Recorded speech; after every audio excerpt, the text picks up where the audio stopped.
ফুটন্ত গরম পানিতে বরবটি সিদ্ধ করে দুর্দান্ত স্বাদের একটা রেসিপি তৈরি করে নিলাম।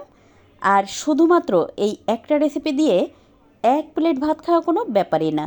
এটা খেতে অসম্ভব মজার হয়। আর কথা না বলে চলেন বরবটি ভর্তা শুরু করে দিই।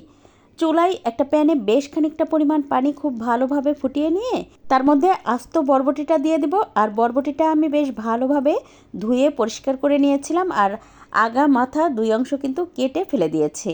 তো 3-4 মিনিট বেশ ভালোভাবে ফুটিয়ে নিয়ে এই যে সবুজ সবুজ থাকা অবস্থায় পানিটা ঝরিয়ে তুলে নিলাম। এবার একটা ব্লেন্ডার জারে দিয়ে দেব বেশ কতগুলো চিংড়ি মাছ, সাথে দিয়ে দেব 3টা রসুন কুচি, তার সাথে দিয়ে দেব কাঁচা পাকা মরিচ 2টা, আরও দিয়ে দেব বরবটি।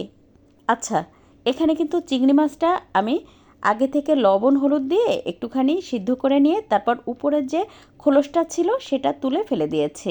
শুধুমাত্র মাছের যে অংশটা সেটাই নিয়েছি। এবার ব্লেন্ডার জারে 2টা পালস দিয়ে নিয়েছি, আর দেখতে পাচ্ছেন একেবারে এটা কিন্তু মিহি পেস্ট হয়ে গেছে। আপনি চাইলে কিন্তু এই কাজটা শিলপাটায়ও করে নিতে পারেন। এবার এটা রান্না করার জন্য চুলায় একটা প্যানে 1 টেবিল চামচ পরিমাণ সরিষার তেল দিয়ে তেলটা খুব ভালোভাবে গরম করে দিয়ে দেবো 1 চা চামচ পরিমাণ চিলি ফ্লেক্স, আর দিয়ে দেবো 2টা পেঁয়াজ কুচি। খুব ভালোভাবে এটা আমি ভেজে নিয়েছি। এখন এর মধ্যে দিয়ে দেবো আধা চা চামচ পরিমাণ হলুদ গুঁড়া। হলুদটা এভাবে আগে দিয়ে যদি কষিয়ে নেওয়া যায় তাহলে হলুদের আর কোনো বাজে গন্ধ থাকে না। 2-3 মিনিট ভেজে নিয়ে এখন এর মধ্যে দিয়ে দেবো ওই যে আগে থেকে পেস্ট করে রাখা বরবটি আর চিংড়ি মাছের মিশ্রণ।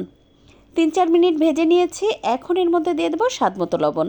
শুরুতে লবণ না দিয়ে যদি এই সময়ে লবণ দেওয়া যায় তাহলে কিন্তু লবণটা ঠিকঠাক থাকে, তা না হলে শুরুতে তো বেশ খানিকটা পরিমাণ থাকে, আর এই যে জাল করতে করতে কিন্তু এটা কমে যায়, তাই লবণটা অনেক সময় বেশি হয়ে যাওয়ার ভয় থাকে।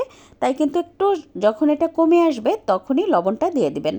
তো দেখতেই পাচ্ছেন প্রায় 7-8 মিনিট এটা আমি খুব ভালোভাবে ভেজে নিয়েছি। যখন প্যানের গা ছেড়ে আসছে তখন এই তো তুলে আপনাদের সাথে পরিবেশন করে শেয়ার করছি। আর এটা খেতে অসম্ভব মজার হয়। তবে হ্যাঁ, এটা কিন্তু আপনি চিংড়ি মাছ ছাড়াও অন্য যে কোনো মাছ দিয়েও এই ভর্তাটা করে নিতে পারেন, অথবা যে কোনো মাছ ছাড়াও কিন্তু এই ভর্তাটা করে নিতে পারেন। এটা খেতে অনেক বেশি মজার হয়। আজ এ পর্যন্ত, কাল আবার নতুন কোনো ভিডিও নিয়ে দেখা হবে ইনশাল্লাহ। সে পর্যন্ত সবাই ভালো থাকবেন, সুস্থ থাকবেন সেই দোয়া করি। আল্লাহ হাফেজ।